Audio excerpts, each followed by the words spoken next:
All right, welcome to Life Extension Live. We're having a great time already. I know we are. We're having fun with Hannah and Robson in the studio. Hey, look at the new studio. Yes. It's not that new anymore. We've been here for a while, but we hope you guys appreciate that. Thank you for joining us today. Today is all about me. Oh, and we're here. By the way, Crystal can say hi to you. She has her phone out, so please talk to us, say hi, ask questions. We love that. So today is all about me. Well, no, that was a bad way to start. No, but when we're guys. Robson, us guys. Yes, we're talking about erectile dysfunction today. It's a huge issue, but guys don't talk about it, right? That's the problem at the end of the day. But they should. They should. ED causes, and by the way, ED, that's how we're going to say it, a lot of emotional distress.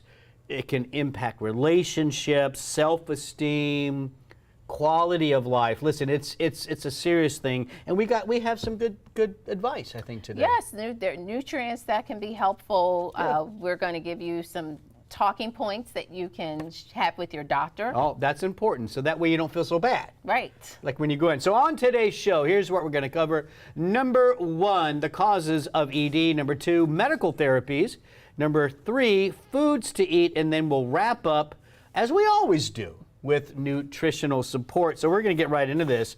You have an interesting stat here about the age range. Tell us that. Yes, well, a study, the Massachusetts male aging study, you researchers out there, I'm sure you've heard of this study, one of the top quoted studies that evaluated what's happening in the population. Yeah. And two main things stood out to me. One is the prevalence. 52% of men age 40 to 70 experience erectile dysfunction, and then the age. It's 40, the age. It's the age range. That's kind of young, right? It's the Dr. age Mike? range. Yeah. I guess not. I mean, if that's what they found, but that was surprising to me. I think so. And then, of course, during that analysis, they identified associations. You know, what risk factors or what types of associations related to ED. So I think we can talk about some of those. Yeah, we have a list here. And the first one, so again, so you see that age range for ED, 40 to 60, right? That's kind of that group. Yeah, 40 to 70. 40 to 70. But even with that, we know that increasing age overall is the #1 risk factor. Right. And of course, when you get older, everything starts kind of breaking down. So, you know, your brain, your knees, your back. My back. I'm dealing with back stuff right now. Oh, Dr. Mike. Gosh. So it's not shocking. It's not shocking. But so age, of course. But then there is something that could be shocking to some people. What, are you talking about the risk to cardiovascular health? Yes. Yeah, so number 2 is cardiovascular issues. At the end of the day, you guys, listen. Robson, listen up. You're over there. By the way, Robson's our producer. Hannah is our producer. They're in the background if you hear them. Oh, you can't see them, but they're waving. Guys. Yeah. You know, here's the thing, guys. If you're having some issues with erectile dysfunction, right, you also then have to consider that there might be other important vessels, arteries in your body that are also having issues. Right. Cardiovascular disease accounts for up to 80% of erectile dysfunction. And I like to think of it as just you're fortunate to have the ED come first. It's a flag. It's a flag. It can save your life because we know that, and there was the graphic that it kind of manifests about 2 to 5 years before a potential cardiovascular event. Much better to learn this with ED versus a heart attack and being in the hospital. Exactly, and so it's one of those risk factors or preceding red flags that you should pay attention to. Prescription drugs. The number of prescription drugs that can affect your erection and all that is mind-boggling. Well, and what is more mind-boggling, Dr. Mike, is the common ones. 8 out of the 12 most commonly prescribed medications list ED Yeah. as a potential side effect. Antihistamines, antidepressants. So far I'm okay with that, but tons of men on antidepressants. Hypertension drugs. Come on now, that's huge. Right. Right. So you're talking about big categories of prescription drugs that thousands, if not millions, are written almost, monthly, whatever, for guys, and all of those have a potential side effect of ED. Right. That's big. I know. So again, you got to keep a catalog of what you're taking. You got to talk to your doctor, and we're going to talk about tips to help you do that coming up. All right, cigarette smoking. Woohoo! Woo, that's big. You see cigarette smoking a risk factor for any Everything. and everything, It's right? pretty much But everything. we know that cigarette smoking is linked with complete impotence. So not that even, don't occasional. sound good. Right. It's just not something that you want. Well, the cigarettes, we know that we could go into many different ways. The effect on cardiovascular health, right there, right? And there's Blood evidence. vessel health, blood vessel, damaging, hormonal production. I mean, it goes depleting on. your vitamin C. It just goes on and on and on. And listen, it's tough. We know it's tough. My mom, my dad, they struggled with cigarette smoking for years and years and years. So I get that. I saw that. But do whatever you can to cut that out, right? Yes. Psychological issues. And what do we mean by that? Well, it means that, and by the way, you see this more in younger men. Yeah. These psychological issues. And so one thing to consider, are you having trouble performing with your partner? Like if you're in a relationship, and then if you don't have any trouble in other activities with other people, then maybe you and your partner need some counseling. Okay, so think about who you're having sex with versus a significant other versus just a random partner. So if you're having issues with your significant other, is that what you're saying are some of those psychological issues? Exactly. Yeah. Maybe it's a psychological issue, but as you mentioned, people are dealing with depression.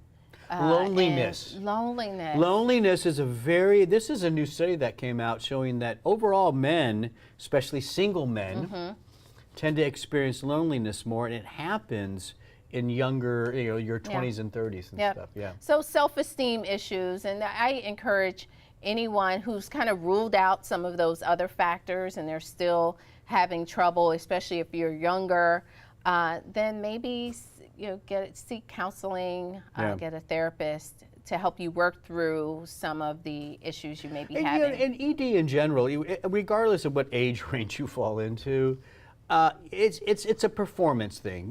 We like to perform. Come on, we do. Robson, help me out. We like to perform. And when you can't, man, that's a big hit on your esteem.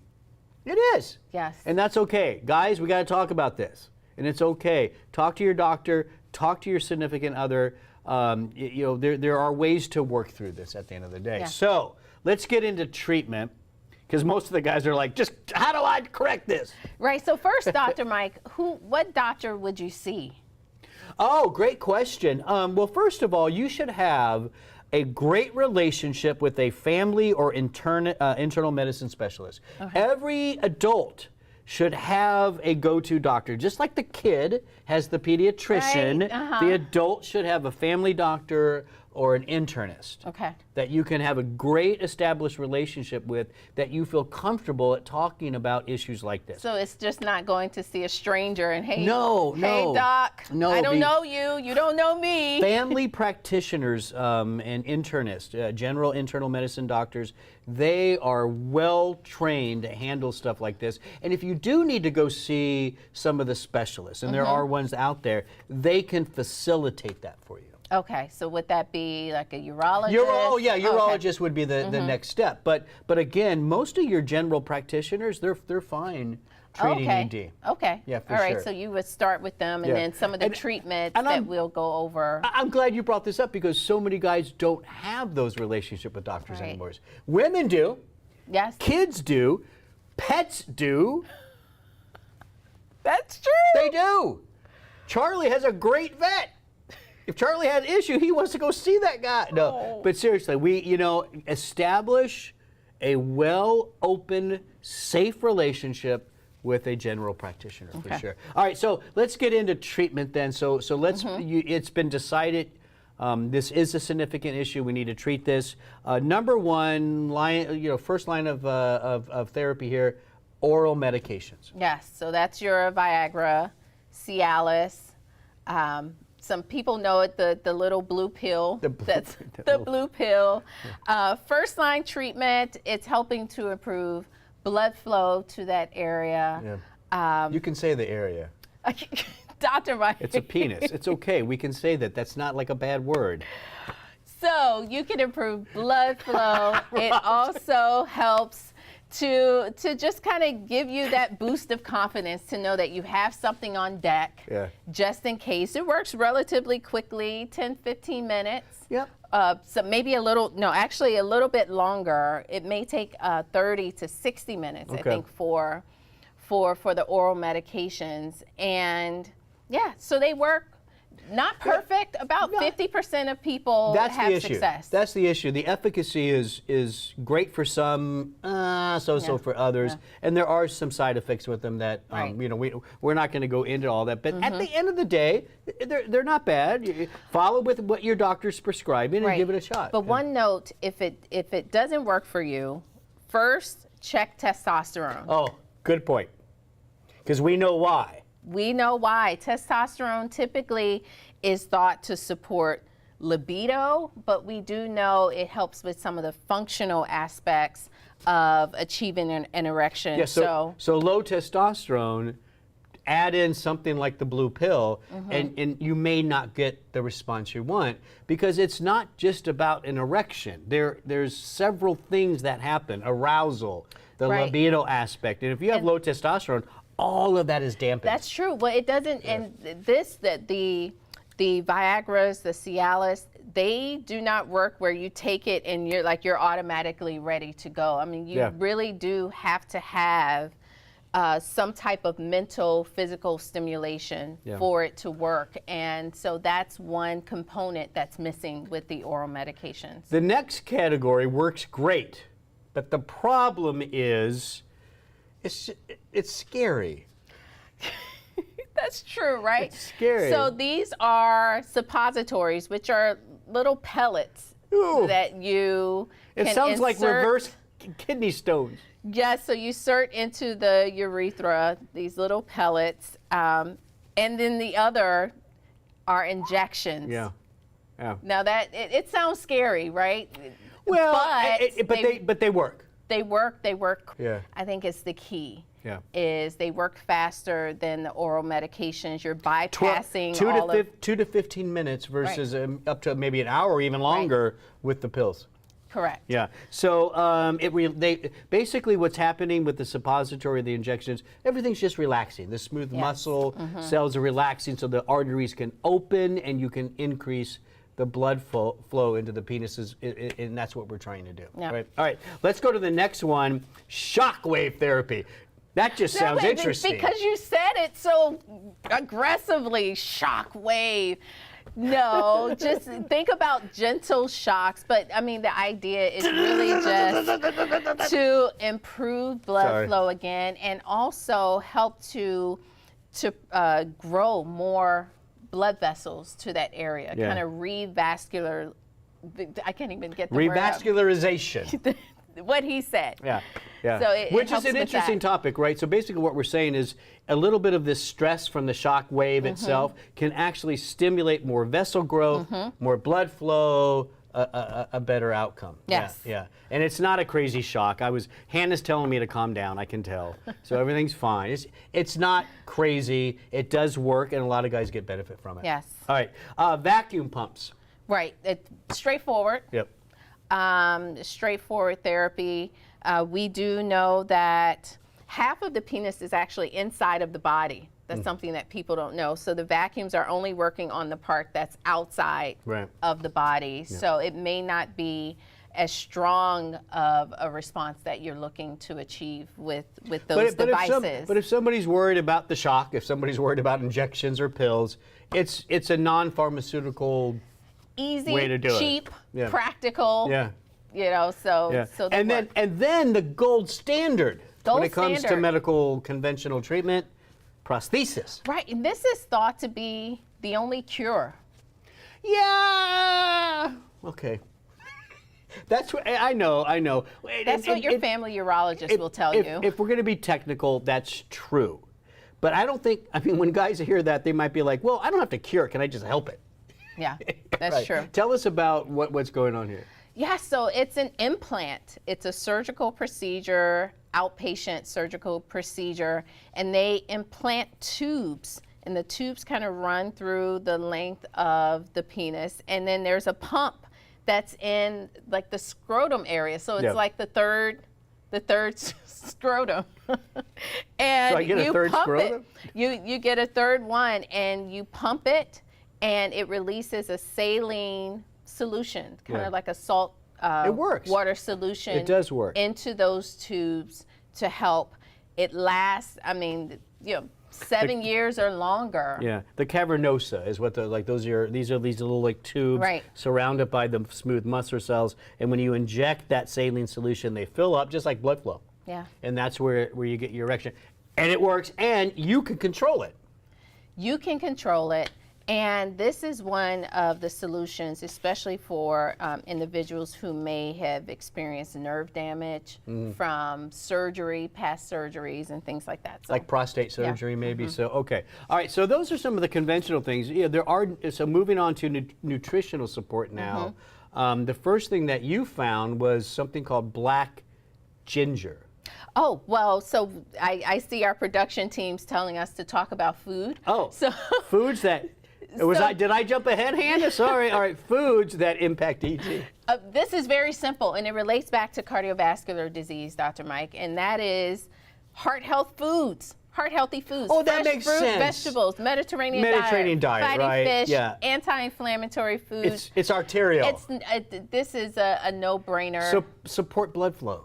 Yes, that's your pomegranate. Yeah. Oh, your, one of my favorites. Your red grape, your Yes. resveratrol, the foods that's going Leafy to give you greens. green leafy vegetables. Yeah, lean proteins. Yeah. At the end of the day, Yeah. smart diet, healthy diet. Mediterranean is probably the one we support the most. Right. And variations of that. So, Yeah. all right. So now, Hannah, is that good now? Now we can go to the best nutrients for ED. I jumped ahead. You did, but That's that's my bad. okay. All right, black ginger. Why black ginger? I don't know. It's also known as Thai black ginger. The inside of the ginger is It actually sounds good. not black.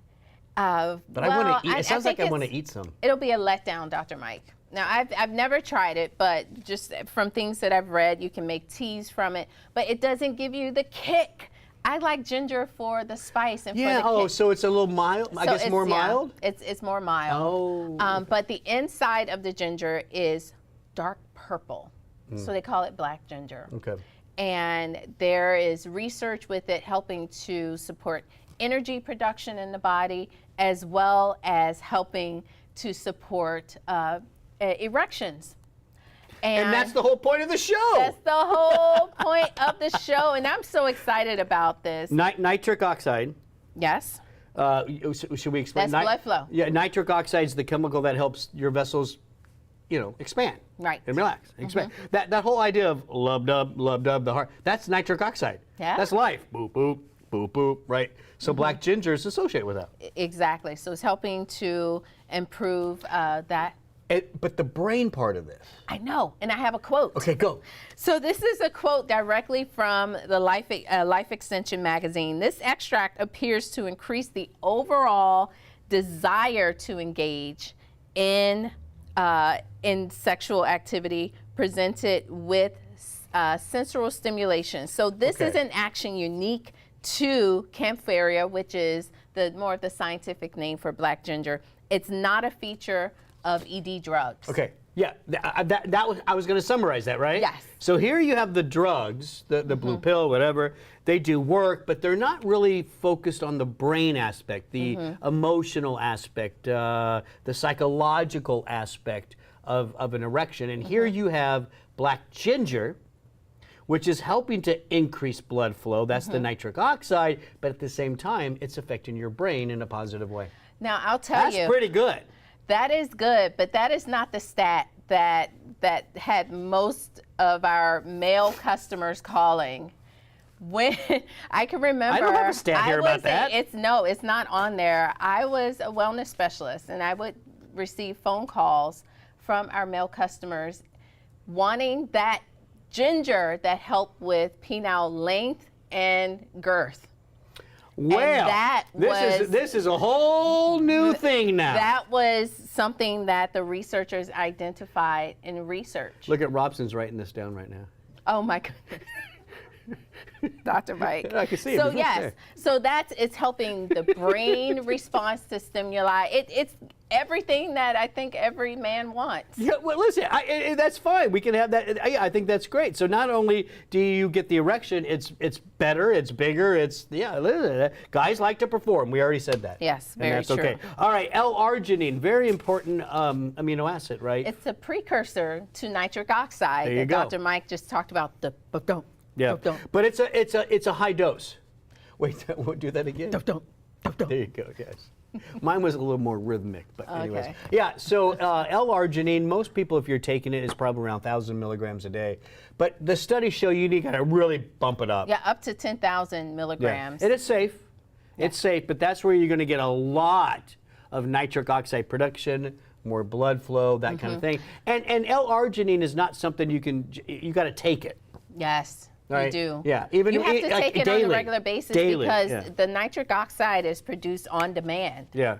So it's not like you take the L-arginine and then you'll just have a steady supply of the nitric oxide. Yeah, so it's a daily supplement. Right. All right, pignogenol, big one for us. We talk about a lot, and we talk about pignogenol, pine bark extract, right? Yes. In the context of cardiovascular health. Lots of clinical research with pignogenol, the pine bark extract. But when we look at the topic at hand, combined with arginine, so that combination, you can see it down there, yeah. Yes, we have 5 independent studies showing the benefits of the pignogenol with arginine. Very awesome. So that combination, pretty powerful, right? Yes. Lastly, now, you got excited about this. I did, because I love an herb with a story. I know. Wait until you hear the story. Epimedium, am I saying that right? Yes, Epimedium, yes. Okay, I don't know. So it's a grouping of 50 different types of species of plants, but commonly known as horny goat weed. It's kind of funny. It's kind of funny. Why? Because we're talking about ED. It's kind of funny. Yes. So it was observed that goats who ate this horny goat weed engaged in intense sexual activity, and so they call it horny goat weed. That you can look it up. The goats did. That's that's why it's called horny goat. So the goats eat the weed, and they did their thing, and they thought, oh, the goats are. And when you start researching what's in it, then they realize that it works. Horny man weed. Maybe well, so. I don't know. I don't know either. Anyway, so that's the Epimedium, right? Yes. Okay, so there are options in the natural world. I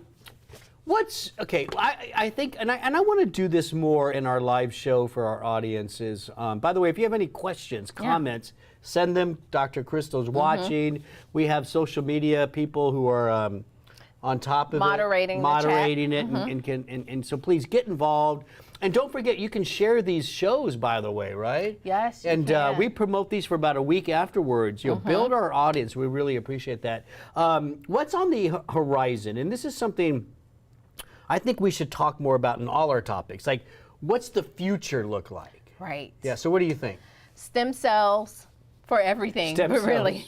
And platelet-rich plasma.